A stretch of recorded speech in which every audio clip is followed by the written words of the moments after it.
Question and basically comment that I'd like to get some comments from that I make.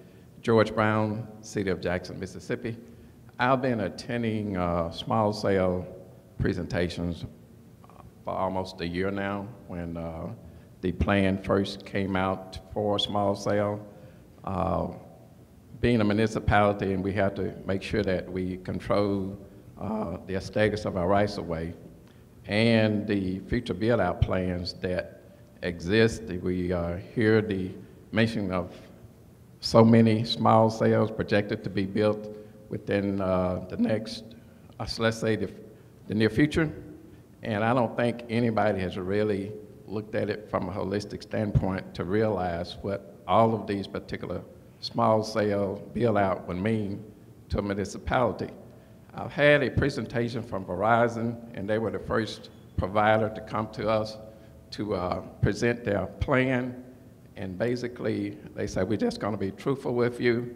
What we really need to do is to deploy small cell at least every 400 to 500 feet on poles within your city. So they were truthful. Now you look at Verizon, and basically all of these are proprietary. Then you look at AT&T wanting to do the same thing. You look at Sprint wanting to do the same thing. And once everybody does that build out, you have small cell on every utility pole within your city. Now, as Jonathan mentioned, the size of these cabinets that being mounted on the poles are projected to be mounted on the poles, and that's just for starters. Just as cell towers, the antennas have gotten larger, the RRUs have gotten larger, and you have to do modifications on your tower structure to be able to accommodate all this extra size and all this extra weight. And then I envision that you're going to be looking at the same thing on small cell, because once the demand increases, so increase the demand for your infrastructure of the radio units that's mounted on these poles.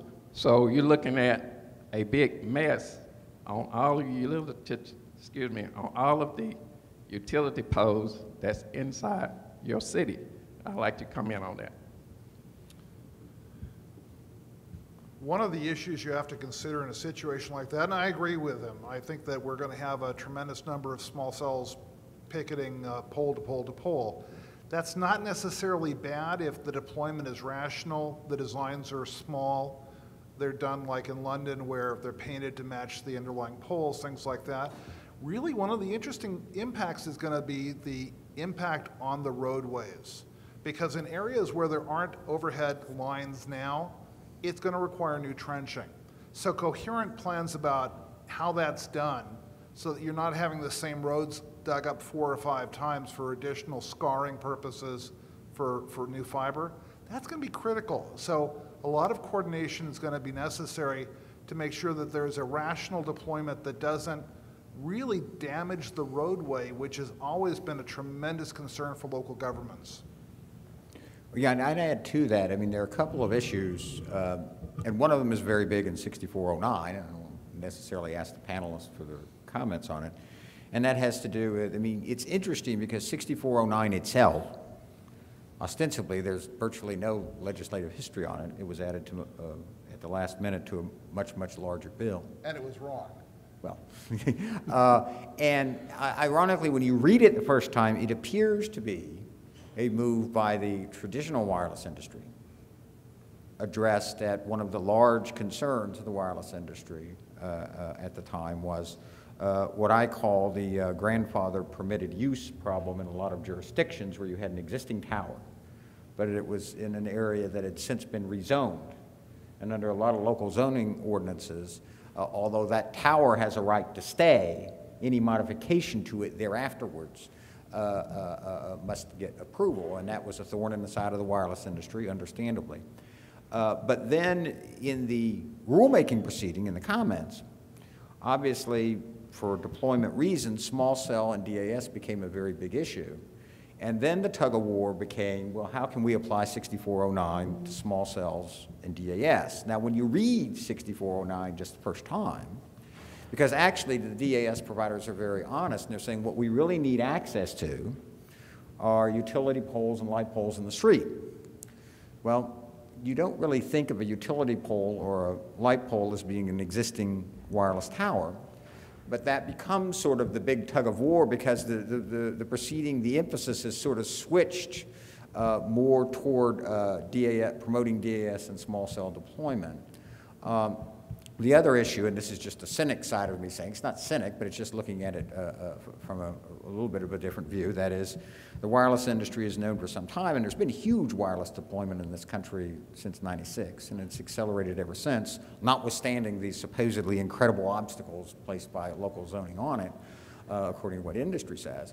But they know that there's going to have to be huge additional deployment. So my own view, the cynic's view, is behind 6409 is industry knows it's coming, so let's get a law passed that knocks locals out of that box before it comes, so they won't have any say-so over it. Now, granted, that's just a one-sided opinionated view, but it is interesting how the emphasis has sort of shifted towards small cells and DAS, even though if you look at 6409 itself, that isn't really what it on its face appears to be directed at, because most small cell deployments are not interested in being deployed on a traditional large cellular tower.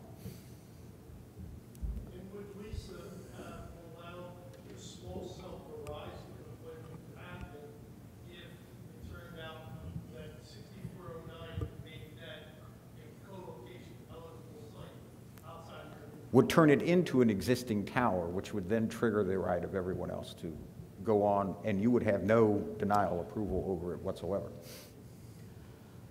Well, I can't predict how people will react to it. That's kind of what I was getting at earlier, is that a lot of questions come up then, well, what about the next one, and then the next one, and then the next one?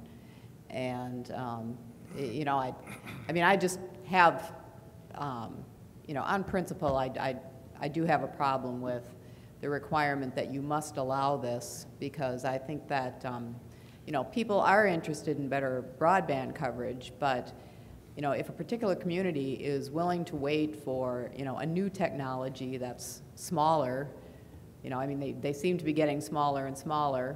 You know, one of these days, you know, this pen cap might be a small cell. You know, I think that they should have, you know, the prerogative to do that. And right now the law does seem to permit communities to say, no, we don't want that, and here are our reasons. But it seems to be tilted in favor of the industry, where they have, you know, the opportunity to litigate anytime a community says, no, thank you, we don't want it. I'm not sure why that's such a terrible thing. I know that we want, you know, broadband deployed, but you know, at what cost? And, you know, and if people say they don't want it, or they want to wait, they should be able to do that.